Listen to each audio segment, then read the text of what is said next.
ನಿಮ್ಮ ಮತ್ತೆ ದರ್ಶನ್ ಅವರ ಒಂದು ವಿಚಾರವಾಗಿ ತುಂಬಾ ಹಳೆಯ ಸ್ನೇಹಿತರು. ಸೊ ದರ್ಶನ್ ಅವರು ಈಗಾಗಲೇ ಸಂಪೂರ್ಣವಾಗಿ ಬೇಲಿಂದ ಹೊರಗಡೆ ಬಂದಿದ್ದಾರೆ. ಹೇಗೆ ಅನ್ನಿಸ್ತಿದೆ? ಭೇಟಿ ಆಗಿದ್ರಾ ನೀವು ಅಂತ? ಇಲ್ಲ ಅವರು ಹೊರಗಡೆ ಬಂದಿದ್ದು ನಿಜವಾಗ್ಲೂ ಒಂದು ರೀತಿ ಖುಷಿ ತಂದಿದೆ. ಭೇಟಿ ಆಗೋಕ್ಕಾಗಲಿಲ್ಲ. ಯಾಕಂದರೆ ಪ್ರೀವಿಯಸ್ ಇನ್ನೂ ಬೇಲ್ ಸಿಗದೆ ಇರುವಾಗ ಹಾಸ್ಪಿಟ್ಲಲ್ಲಿ ಇದ್ದಾಗಲೂ ಕೂಡ ಅವ್ರದ್ದೊಂದು ಪ್ರೋಟೋಕಾಲ್ಸ್ ಇರುತ್ತೆ. ನಾವು ಡಿಸ್ಟರ್ಬ್ ಮಾಡೋಕ್ಕೂ ಆಗಲ್ಲ. ಆಮೇಲೆ ಈಗ ಹೊರಗಡೆ ಬಂದಿದ್ದಾರೆ.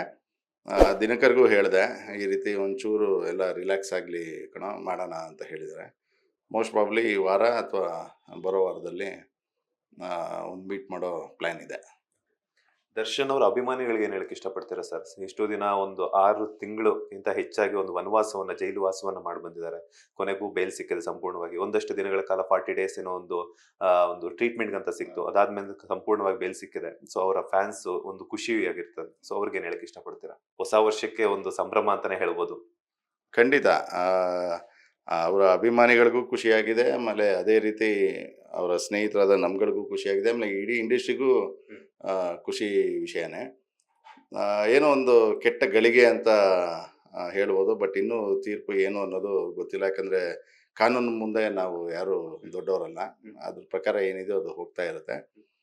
ಬಟ್ ಎಲ್ಲ ಒಂದು ಕಹಿ ನೆನಪುಗಳನ್ನೆಲ್ಲ ಮರೆತು ಹೊಸ ವರ್ಷದಲ್ಲಿ ಒಂದು ಹೊಸ ಹುರುಪಿನಲ್ಲಿ ಒಂದು ಹೊಸ ದರ್ಶನ ಎಲ್ಲರೂ ನೋಡ್ಬೋದು ಅನ್ನೋ ಆಶಯದಲ್ಲಿ ಇದ್ದೀವಿ.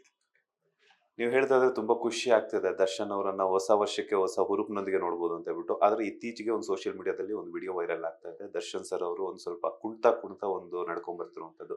ಎಲ್ಲೋ ಒಂದ್ ಕಡೆ ದರ್ಶನ್ ಅವರನ್ನ ಒಂದು ಗಜ ಅಥವಾ ಆನೆ ಅಥವಾ ಅಂತ ಕರಿತಿದ್ದಂಥವ್ರು. ಆ ಒಂದು ಸ್ಥಿತಿಯಲ್ಲಿ ನೋಡ್ಬೇಕಾದ್ರೆ ಎಲ್ಲೋ ಒಂಥರ ಅಭಿಮಾನಿಗಳ ಒಂದು ಕರಳು ಚುರುಕ್ ಅನ್ನುತ್ತೆ. ಸೊ ಆ ಒಂದು ವಿಡಿಯೋ ನಿಮ್ ಗಮನಕ್ಕೆ ಬಂದಿದ್ಯಾ? ಏನ್ ಹೇಳಕ್ ಇಷ್ಟಪಡ್ತೀರಾ ಅಂತ?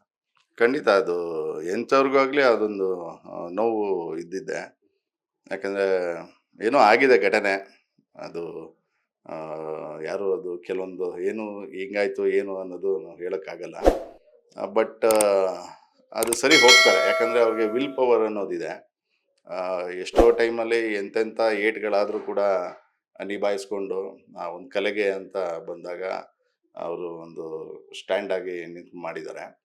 ಆ ರೀತಿ ಇದು ಸರಿ ಹೋಗುತ್ತೆ. ಬೇಗ ಗುಣ ಆದರೆ ನಿಜವಾಗ್ಲೂ ಎಲ್ರಿಗೂ ಉತ್ತಮ. ಆಮೇಲೆ ಒಳ್ಳೊಳ್ಳೆ ಚಿತ್ರಗಳನ್ನ ಅವರಿಂದ ನಿರೀಕ್ಷೆ ಮಾಡ್ತೀವಿ.